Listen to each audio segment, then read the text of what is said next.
नमस्कार। आज मैं बात करूंगा आपके सामने शिवरात्रि के बारे में।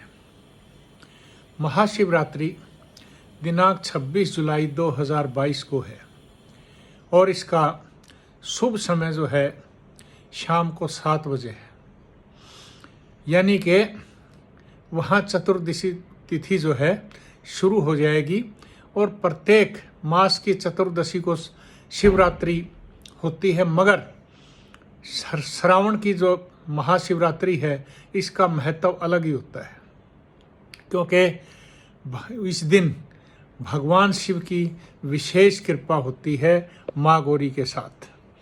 यानी कि यूँ समझिए कि आप के शिव जी की कृपा श्रावण के महीने में महाशिवरात्रि पे जिस देश दुनिया या जिस भी व्यक्ति के ऊपर हो गई उसके वारे न्यारे हो गए। यानी कि यूँ समझ लें भगवान शिव की असीम कृपा से कोई भी मानव, कोई भी देश, कोई प्रदेश जो है अपनी जो है फायदे की असीम सीमा पे पहुंचता है।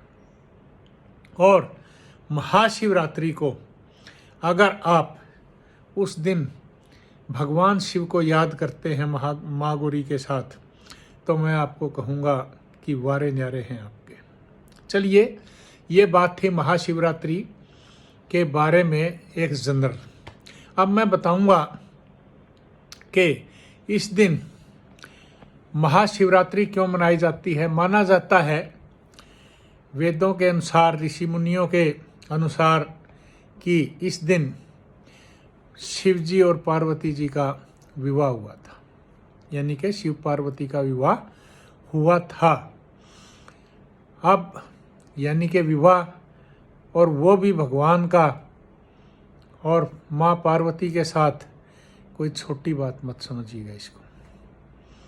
यानी कि उस दिन संसार पे सुखों की बरसात की गई है। और अगर आप आज की तारीख में भी सुखों की बरसात चाहते हैं तो आप इस दिन को बहुत शुभ तरीके से मनाएं। विशेष पूजा आराधना कर सकें तो बहुत अच्छी बात है, बहुत और भी अच्छी बात होगी। जो समय मैंने बताया वो समय भी शुभ होगा। अब मैं बात करूंगा इसके साथ ग्रहों की। चंद्रमा जो शिवजी महाराज के मस्तक पर विराजमान हैं, उनका बड़ा महत्व है, क्योंकि वो एक वाटरी साइन है और श्रावण का महीना जो है वो बरसात का महीना है। ये बड़ी ध्यान से सुनने वाली बात है। और चंद्रमा जो है वो बुध की राशि मिथुन से उस समय संचार कर रहे हैं चतुर्दशी को, और राहु के नक्षत्र से संचार कर रहे हैं आर्द्रा से।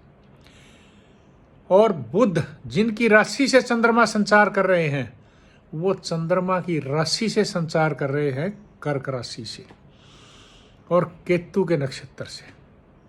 यानी एक्सचेंज ऑफ हाउसेज है जो कि बहुत बेनिफिशियल है अगर आपकी भी ये राशियां हैं तो। यानी इन राशि वालों को काफ़ी फायदा होगा। दूसरा जो है, बुध सूर्य के साथ संचार कर रहे हैं। बुध आदित्य राजयोग भी है चंद्रमा के घर से जब वो संचार कर रहे हैं। उसी तरह से चंद्रमा बुध की राशि से जो संचार कर रहे हैं, तो जितने भी इंटेलेक्ट, जितने भी आपके कंपटीशन हैं, एग्ज़ाम हैं, उनमें आपको काफ़ी फायदा होगा। जितने भी आपके व्यापार हैं उनमें आपको काफ़ी फायदा हो सकता है। मिथुन राशि की बात कर रहा हूँ मैं।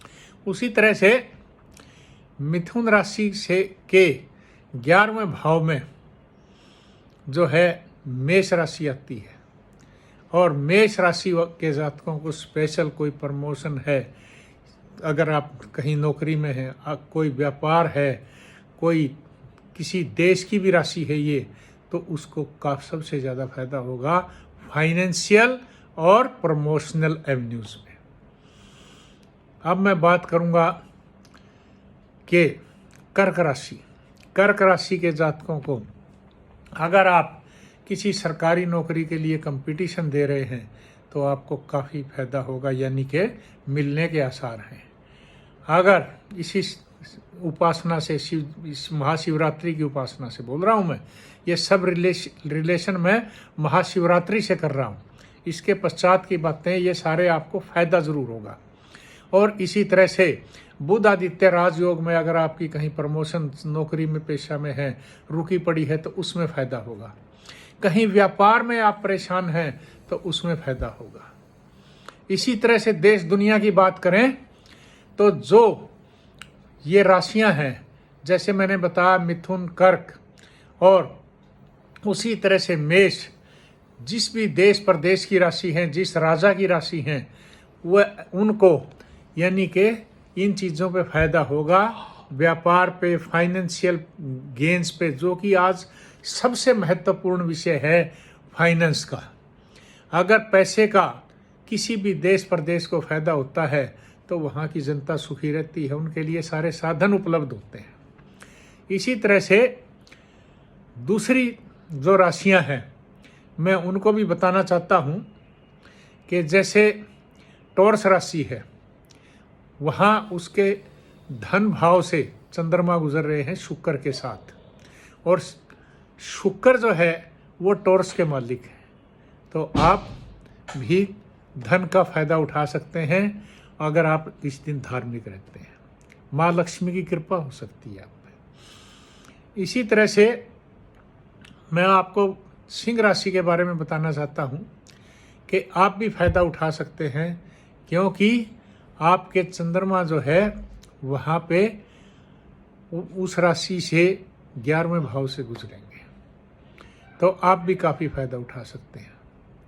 चलिए मैं आपको जो बताना चाह रहा हूँ कि जैसे मैंने बताया कि मेष राशि मिथुन राशि से 11वें थी, तो मेष राशि के जातक, उसी तरह से सिंह राशि से मिथुन राशि 11वें आती है, तो वो भी काफ़ी फायदा उठा सकते। यानी एस्ट्रोलॉजी के एक सिस्टम है, 11वां भाव house of gains and fulfilment of desire, चाहे वो राशि आ रही है चाहे वो ग्रह आ रहे हैं, उनको काफ़ी फायदा होगा। चाहे वो देश की है, प्रदेश की है, किसी भी जातक की है, उनको सबको फायदा होगा।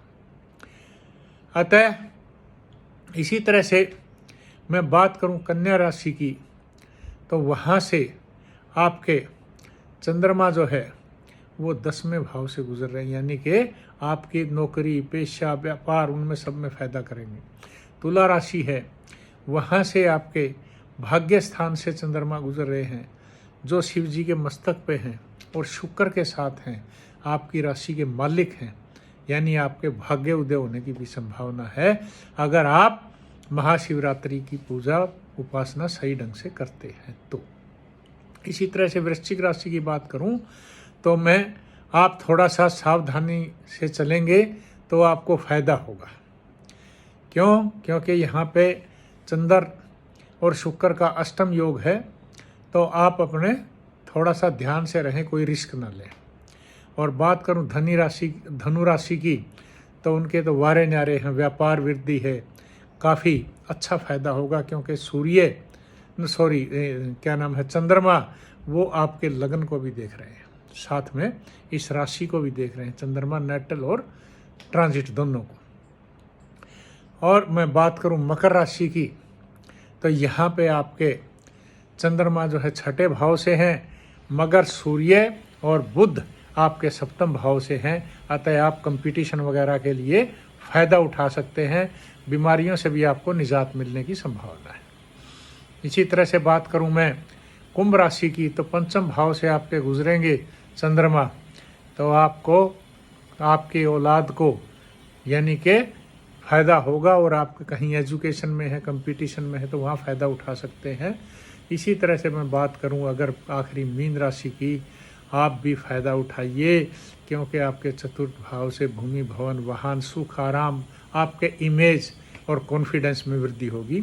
अतः जो मैंने ये बात की महाशिवरात्रि के बारे में, आप खूब अच्छी तरह से मनाएं। 26 जुलाई 2022 को महाशिवरात्रि, शिव जी की और माँ पार्वती की उपासना करें, 2 घी के दीपक ज़रूर जलाएं, एक पूजा के समय और एक आरती के समय। और इसके साथ साथ पूजा उपासना का सामान जो आप अपनी श्रद्धा से ला सकते हैं कीजिएगा। और उस दिन शिव जी पे चंद्रमा की चीज़ चावल अक्षत जिसको बोलते हैं, सही दाने होने चाहिए, टूटे हुए नहीं होने चाहिए। 108 चढ़ाएँ तो बहुत अच्छी बात है। और इसी तरह से आप फूल फल जो भी आप चढ़ा सकते हैं श्रद्धा से ज़रूर कीजिएगा। इसी के साथ समाप्त करता हूँ। धन्यवाद, नमस्कार।